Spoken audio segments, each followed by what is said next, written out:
Now, even as North Korea's recent missile tests has alarmed the world, South Koreans remain unsurprised by this move. Seoul residents said that the test was a typical action by Pyongyang. They also said that North Korea was trying to step up pressure on the U.S. through these tests. 미국한테 좀 뭐 내놓으라는 거 아닙니까? 단계적인 협상을 하든 단계적으로 예를 들어서 뭐 풀어나가든. 근데 미국은 하나도 안 내놓겠다는 거 아니에요. 그럼 북한에서는 내놓으라고 의사표시를 지금 하는 거예요. 사실 북한은 더 절박한 거예요. 내가 보는 시각은. 항상 하는 그 행동이니까 위협적으로 거기에 무슨 뭐 보상 문제라든가 뭐 이런 거를 좀 원활하게 좀 해달라고 하는 그런 제스처 같은 생각이 들어요, 나는.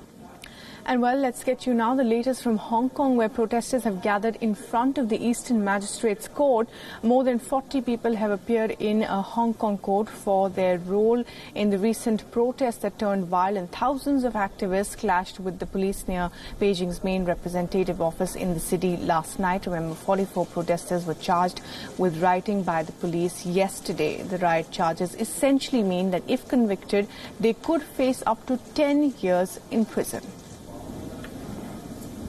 It's really easy to come for a riot charge, and part of the reason is because riot charge is a collective crime. So even the person who are charging didn't do any inciting violence or didn't do any behavior violent, they are still held accountable to others' behavior.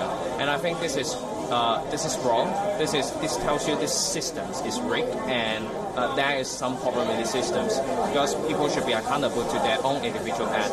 But now the government is using a collective crime to claim a peaceful protest as a violent protest, and then arrest everyone and then charge them with riots.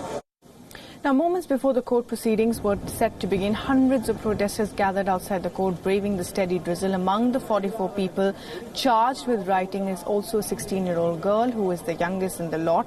Student participation has been a major highlight of the protests in Hong Kong so far. The demonstrators were heard chanting "Reclaim Hong Kong" in Cantonese as a symbol of support for the people who have been charged. Hong Kong has been rocked by its biggest political crisis in decades. In the past 2 months, thousands have thronged to the streets, not only in the downtown business districts, but also the border regions to protest the contentious extradition bill. Yesterday, the protesters targeted Hong Kong's Teo Keng Sen station in an attempt to disrupt the train services and tried to paralyze the city's transportation.